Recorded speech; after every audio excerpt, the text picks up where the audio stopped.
Dobitih nekoliko Emija i mnogih drugih Telija i ostalih nagrada. Evo, gost je u našem studiju, izravno iz Amerike, Mr. Bobby G. Welcome to Croatia, Mr. Bobby. Hvala. Dobro jutro, Hrvatska. Dobro jutro.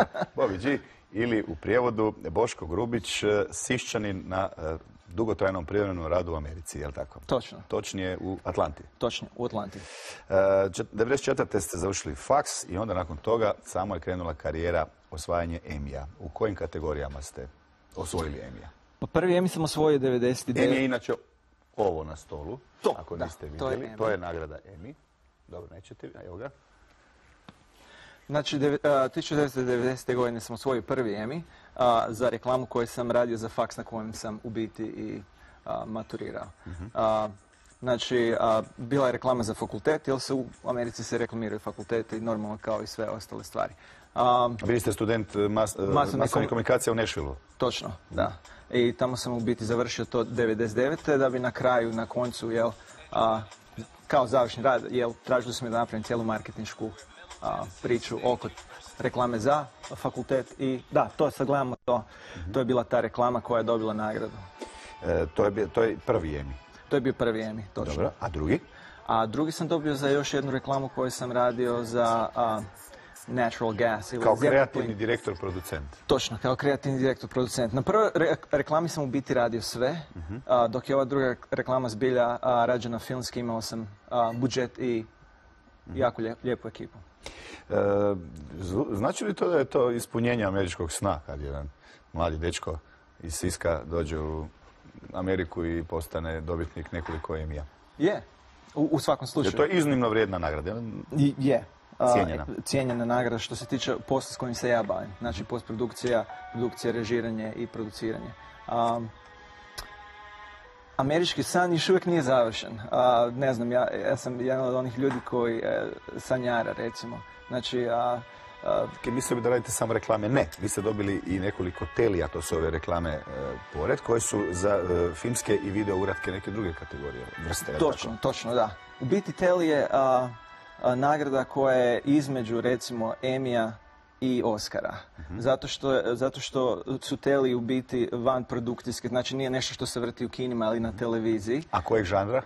Mogu biti korporativni video uradci, mogu biti recimo biografije, nešto što je više što se izdaje na DVD-ima i nešto što se radi za korporacije. Osim toga bavite se i web dizajnom, je li tako?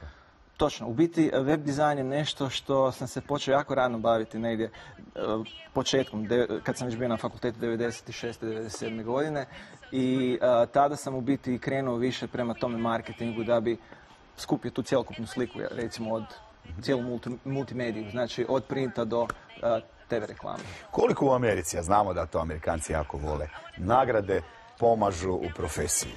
Jer rating skače odmah kad vas zovu, odmah je cijena ne znam koliko veća jer vas primaju u smokingu u razno-raznim događanjima. VIPs i tako da. Da. Pa je, mogu ti reći da puno toga se otvori, vrata se otvaraju na puno mjesta. Nije samo novac u pitanju, novac je recimo, je ta stvar koju svi gledamo, ali otvaraju se vrata nekim poslovima koje ne bi prije dobili nego što ste dobili taj Emmy. Znači, rating normalno skače i ide dalje. Znaju li Amerikanci da ste vi iz Hrvatske, da kad ste dobili nagradu mladi režiser i producent iz Hrvatske? Ili vas smatraju Amerikancem? Kad sam dobio prvi Emmy u biti, imao sam jedan malo duži govor i onda sam rekao da dolazim iz male zemlje, iz Hrvatske i da mi je zbilja čast dobiti tako nešto i ne znam jel režija to ima, da li to možemo zavrtiti ili ne, ali da. Dobro, upravo sad gledamo zapravo ovu nagrađenu reklamu. Ovo je zadnja Svako jutro jedno jaje, organizmu snagu. Točno. Reklama je, ovo je interesantna reklama ne samo po produkciji, nego po ideji. Jer u biti u reklami se jedno jaje ubije zato što se ne želi kuhati na struji. Nego bi na plin rađe, jel? Točno. Dobro, vrlo zanimljiva reklama. Evo dok gledamo reklamu. Idemo reći koji je povod vašeg gostovanja, odnosno dolaska sad u Hrvatsku, Festo, jel tako? 14. nacionalni festival oglašavanja u Opatiji. Pa između ostalog da u Hrvatskoj ću biti i na Festu 2006. To je 14. ja mislim po redu konferencija hrvatskih oglašivača. Od 19. do 21. listopada. Točno, i tu će biti u biti sve marketinške agencije i mediji koji oglašuju u Hrvatskoj. Tako da ću na tom seminaru biti govoriti o multimediju i korištenju različitih tehnologija za marketing. Što je plan za budućnost? Možda planirate li raditi film? Da, naravno, to je jedno od snova. Eto, san još uvijek nije završen. Puno uspjeha i ostvarenje sna da uz ove nagrade bude još jedan kipić, ali je najpopularniji jednog dana. Tko zna? Hrvati su sve uspješniji. Evo, dobili su dečki nagradu Luminous Studio za Emija, jel? Što su? Zapravo Oscara za... Dobili su Emmy za uradak za Oscarovu špicu. Tako je. Dečki su odlični, ja sam gledao to, ja ih ne znam, ali dečki odlično rade. Naravno, evo, fali mi još Oscar i fali mi Grammy. Ostalo ima. Dobro, to ćemo za sljedeću godinu ostaviti kad dođete kod nas. Mr. Bobby G, hvala vam lijepa. Hvala i tebi.